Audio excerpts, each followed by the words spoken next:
All right, everyone. I'm here with Fatosh. I'm so excited for this conversation. We're here a little bit about her journey and her path and answer some of your questions about that. But most importantly, she's going to talk to us about Frank, which is a really great new organization slash initiative. And we have so many artists and art enthusiasts at Ally Networking. So I think this is something everyone should know about. So with that, Fatos, welcome to the Ally Networking community again. Just another disclaimer, because I did this a few times. We do have a long interview with you on our podcast, which is great, with your incredible journey from like math to visual arts. But would you just give us a quick intro to how would you describe yourself right now in your career? So like, what do you do? Uh, Thank you, Isabel. Thank you for the invitation and for having me on your platform once again. It's really a pleasure to be with you. And that I define myself as a curator and writer, and I work with and outside institutional frameworks. So at the moment, I curate free sculpture, as well as I have an exhibition at the Oxford Mathematical Institute. So both of them are slightly outside the institutional context, but also still engaging with audiences in different frameworks and in different means. And that I have a book out that is called The Art Institution of Tomorrow, Reinventing the Model, in which I have been working on devising a new model for art institutions to overcome the crisis, the ontological crisis that they're in. And I've also founded Frank, a Fair Artist Pay, that we will have a time to dive deeper today with two other artists, and Hardy, and in this year's, and currently work with Selena Lowe as our project manager. And we have just released our tools, and I'm very excited to be talking about each of them with you. So you took on a lot of like crazy, like difficult projects, but you're not from the UK. So there was a few questions about what are some of your challenges or the challenges that you faced as a young curator? Because I think we have a lot of people interested in this path right now. So I think the biggest challenges I faced as a young curator was the kind of, first of all, the prejudice about my background, because many people thought, okay, I'm coming from mathematics, maybe art is going to be a hobby for me, or my interest is going to fade as I graduate from my undergrad studies, and that I will kind of like, abandon the scene and then go and find myself a job in a bank and earn money, which could have been an interesting scenario in its own right. And the second biggest challenge was like, I was very much interested in being part of an international conversation. When I was growing up, let's say, it was a very small scene, and I had the pleasure of working with the diverse array of everyone being part of the scene. But I was very much interested in also like what's happening in Germany, what's happening in Italy, and what's happening in, Korea or Japan. So the biggest challenge was to kind of like get information into the country, because we only had the Istanbul Biennial and we only had one contemporary art magazine. They were our two channels. I believe that challenge can be overcome today by the mass adoption of the internet, because now we can be really connected to, and we can follow different organizations, different artists and their practices closely through online platforms. And the third challenge was visa, and that is, as an immigrant, to kind of like have a work visa, let alone residence permit or naturalization, it was quite a lengthy and arduous task. That, to be honest with you, I've also lost jobs, lost opportunities because of that reason. Yeah, that's definitely something that a lot of people struggle with for sure. And I think it's changed quite a bit with Brexit and all of that. But it's interesting that you were always keen into the international like conversation as well. Was there a sort of point that you found that, okay, you felt settled or you felt like you've achieved some sort of career success or, yeah, any a point where you're like, okay, I feel like this is where I'm supposed to be or I'm doing what I'm supposed to be doing? It might sound very strange, but I felt it all the time. And wherever I know, like wherever I was in my career, even now, and I know that I'm going somewhere from here, and I know I'm excited about where I'm headed, but also even now I'm very happy. And I think I had that kind of, maybe that's like that was part of that integral relationship that I built with myself and the projects that I was working with. So I think every stage of my career, I've accepted it. It had challenges. It was not easy. It was sometimes very successful, sometimes less successful. Being present at every stage, every part of my journey is very important, and that's how I drive a sense of fulfillment. So in that regard, like it's not only my own times, my off times are also very precious. Yeah. Why did you end up setting up Frank? Like what was the sort of motivation behind it and how did it all come together? I think, we all kind of like have these motives or these kind of, let's say, sensitivities that we grow up with. And fairness is one of them for me. And even like with Liverpool Biennial, we always worked with these like pre-assigned lump sums for existing work and new commissions. And they are not really realistic given the fact that you pay an X amount and only couple of times more for a new commission where the artist works 3 months, 6 months, almost a year to realize that work. In the midst of all this conversation around inclusivity, diversity, equity, accessibility, economic parity is not part of it. But if we really want to achieve that on a societal level, on an institutional level, then we really need to kind of also address social class. We need to address money. So what we have done with Frank is that we address the mindset, and our aim is to change the conversation. We don't side with the artists, we don't side with the institutions, we side with everyone. And our aim is not to polarize the sector as saying this is good practice, this is bad practice. It's about how can we get better together in fair remuneration, fair contracts, fair working conditions, fair representation, so on and so forth.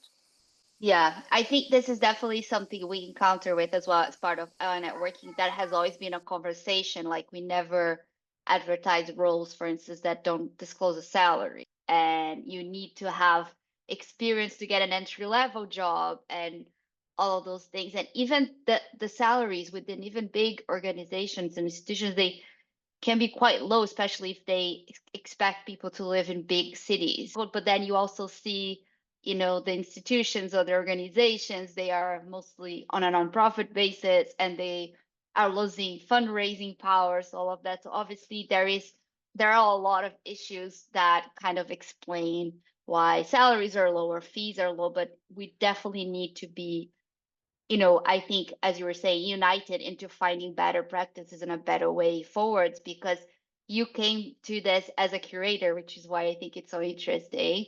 So you are almost like on the other side of things, dealing with the artists, but then it's also hard for you to do your job if you can't pay anyone. So you are also in the direct line of combat almost, like. No, absolutely. It's like, sometimes it's really thinking from the very small example of looking at when you sit around the table, who is not paid for that meeting, and when you're doing that for, let's say, building an exhibition or planning a big program. So it's really about that sensitivity as well. Whose labor, whose professionalism, whose energy and time is unaccounted for. Yeah. So what are things that people can do? So if who is Frank for? Like who could join Frank and what are the ways that they can be a part of this conversation and what are ways that Frank supports them? I mean, it's a great question. So Frank is a membership-based organization, And we actually are supported by the membership fees that we receive on an annual basis. And we also release an annual report that outlines how much we've earned and how we've spent that money. And that membership is open to artists, curators, directors, institutional, creative practitioners, commercial galleries, funding organizations, and public institutions. So today we have a really wide array of members, and they all have different tiers. Artist memberships are at £16 per year, so it's something very nominal. And that, like, everybody can see how much each member pays as well. Like if it's an institutional member, they pay £256 a year, etc. If it's a commercial gallery, it's double that amount. And the other thing is that we really wanted to become a membership organization because we are interested in that critical cohort, but also at the same time, when we deliver our tools, we actually do that in a diegetic process. What does it mean? It means that when we first do field research, identify what is needed, and then afterwards we kind of after we identify what tools are needed, we start profiling those tools, and we do workshops, and they're all online because we have membership across the UK. And through those online workshops, we collate further feedback. So it is a very kind of like a long process of learning from one another. And it also helps us to work in a trusted environment. It also kind of creates that brave space for all our members to also kind of like share their experiences, their hardships, the challenges that they face in a more candid and frank environment. And our tools are really the tools that enables fair practice to happen. So the first tool is principles and guidance, and we have identified 7 principles that are very important in order to build a fair practice in the sector, from fair pay to transparency to solidarity to responsibility and accountability, so on and so forth. This tool is open for everyone. Everyone who is a Frank member or not can access this tool on our website. And then we have other tools. That is Fair Pay Calculator, Frank Fair Pay Calculator, which calculates the estimate number of days that an artist is going to be working on that specific project. And we give a proportionate sum to their annual working days. That is already includes holiday pay, sick pay, and bank holidays, etc. So what that means is that an artist and an institution can really see the project that they will be working on corresponds to 5% of that artist's annual income or 25% of that artist's annual income. So afterwards, it is up to them to negotiate the fee to make it or to pull it to a fairer level if it's not already there. And then the third set of tools are like sources. So we have artist production budget template. We have pre-contractual review that we developed with Canvas Art Law, our founding member. We have contract checklist. So we have not made a template contract because there's so many legal precursors that comes with templates. Every project, every artist and their circumstances are unique. But with these set of tools, what we are trying to do is like we're working on demystifying what happens when you work with an artist. What is artistic labor? What happens when like an artist works as a professional to devise an exhibition or to deliver a commission in the public realm or for a local council, so on and so forth. So all these tools are accessible to all our members, and we have built a community platform. And that community platform is the resource platform where they can access the tools. But we're also doing online forums. Every month we have a new forum, and it's really about interaction between the members and us, also kind of like keeping the pulse of what is being discussed and what is needed, so that the next set of tools can be devised accordingly. One more last thing before I finish.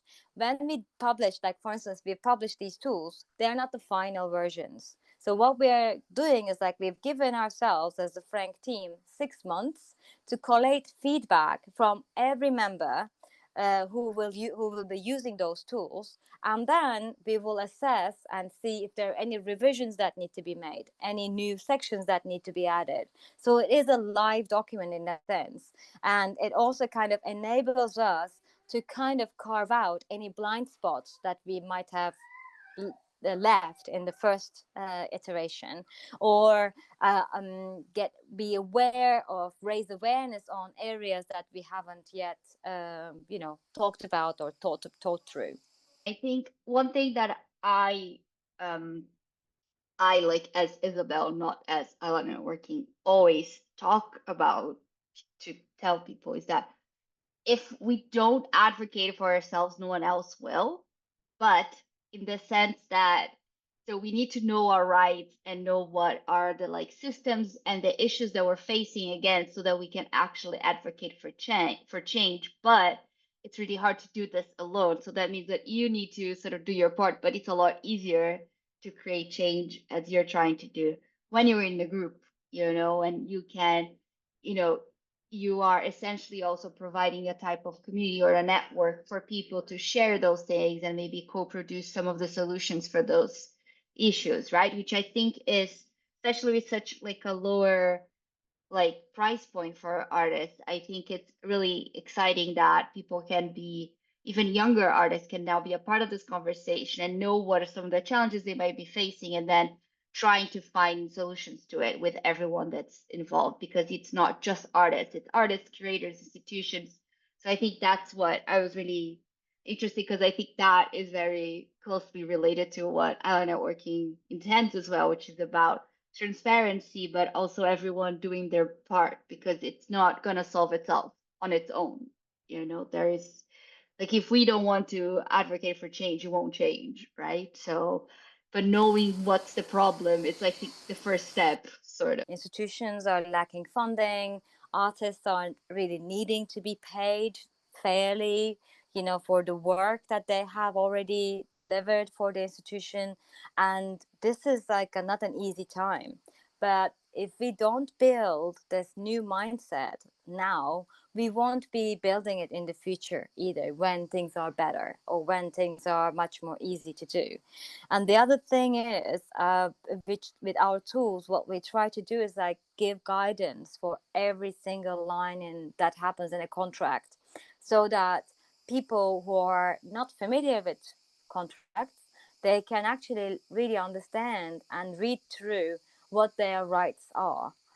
And the other thing is, they will be able to negotiate what they expect from the institution or the commissioning body, let's say a larger group, and what that commissioning body expects from them. It's really about building that mutual, reciprocal clarity and transparency on both sides. It's really, that's why I say it's not, we don't side with anyone, but we are very much interested in how can we clearly outline the 9 stages that an artist goes through when they are working on an exhibition, or how can we outline that clarity, the necessity of clarity for an institution to confirm, yes, we will give you a rehearsal space. Oh, no, we can't pay for the catering, And some of these things are easier discussed when there is a tool, when there's a piece of paper in front of you where you ask questions from a third party instead of you initiating those questions yourself. So hopefully that will also kind of create an encouragement for both parties to really talk frankly. Yeah, I with love one that. another. Thanks. Thanks so much, Fatih. So we'll go to our final round of just like speedier questions, and they are sort of a mixed bag of things. I've sent you some, but I have a few more because I didn't know if we were gonna have time. So obviously this is based on your experience. So don't, if you feel like it's not something that it's a general advice, it's totally fine. But we had lots of different questions for you. So you ready for this? I'm ready. Fire them away. One question was obviously, what's the best piece of advice you've received in your career, if you have one? One piece of advice was to honor the deadlines. Like at the beginning of my career, I wasn't really good with deadlines. I used to work for this photography art magazine, and I really send my gratitude to the editors who had the patience of working with me. And that was like a really good advice. So now I really try to honor like what I have promised to people. I love that. That's incredible advice. Um, Another question on being a curator is what are some of the values and skills you feel are most important to becoming a curator? So I think curatorship is a very wide profession, like an artist as well, or a kind of creative practitioner, or like a writer. So like curators have also different practices. There isn't one single practice that is a curator, I believe. You know, you can be a period curator, or you can be a curator that is specifically interested in a medium that could be stamps or painting or, you know, sculpture. And I think every curator would give a different kind of list of necessities for the profession. For me, I work with concepts. I'm a very concept driven curator. And one thing that is very important in my work is that I am very detail oriented and I think outside the box. So one thing I could say that whenever you have a problem, there's always a solution. And sometimes the solution is the simplest one, not the most complex one. So it's good to kind of like reduce it back to what is the key issue, and then kind of like try to unpack it from there. And the other thing, as a curator and as any kind of professional, I believe it's very important to choose the problems that you like solving, because otherwise you will be drained and exhausted and not satisfied from what you do. I love that. One more question on curating. Some There were a few questions about this, so I'm going to try to summarize in the best way. So basically, a lot of people wrote in saying that they're really interested in becoming a curator, but that doesn't seem to have a lot of like entry level curating jobs. So in that way, what are some other roles people could look into doing that could be like who could provide good transferable skills to then, eventually becoming an assistant curator or curating something in any way? Is that something that you would recommend doing, or just like becoming a freelance curator? No, no. I mean, to be honest with you, like as I said, there are different forms and methods to curating. So if someone is interested in, you know, like working for big institutions, working in the, let's say, collections or in the archiving, maybe they could look into registrar roles, like how to register an artwork, or maybe they could look into, you know, like restoration roles as well, if they are interested in, let's say, more historical curating.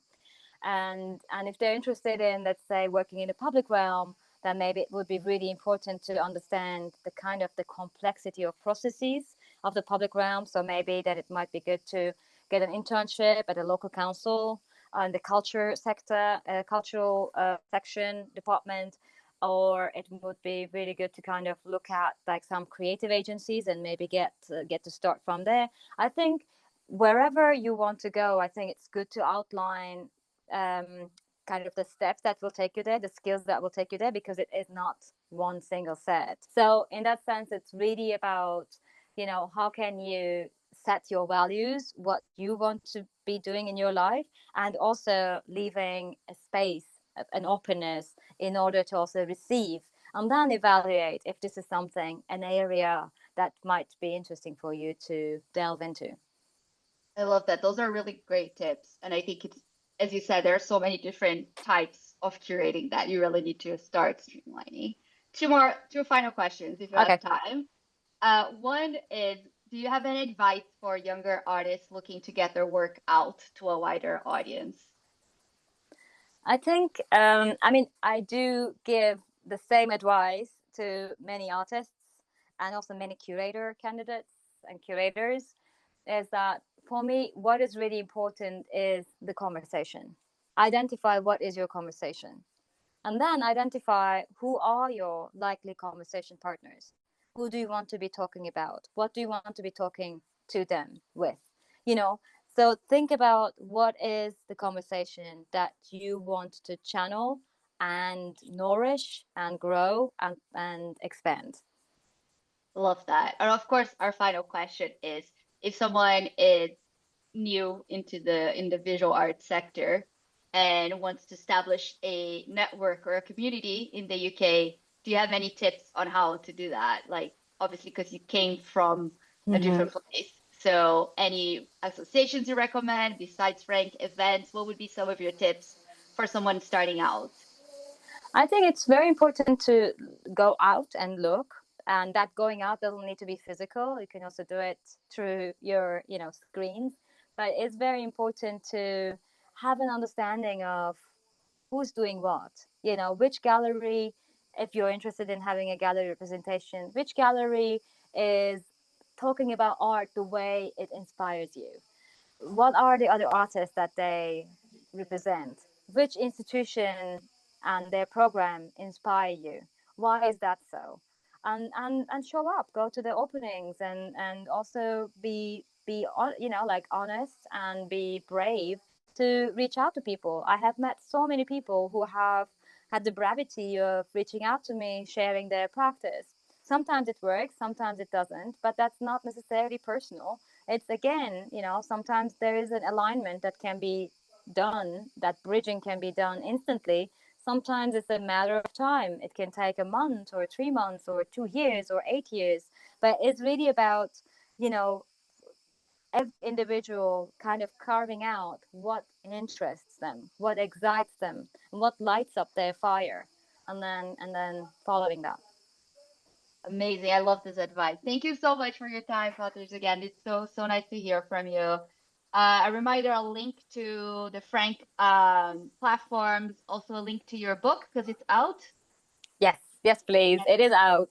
Anything else that you would like to shout out or tell people to look out for or to follow you in any way?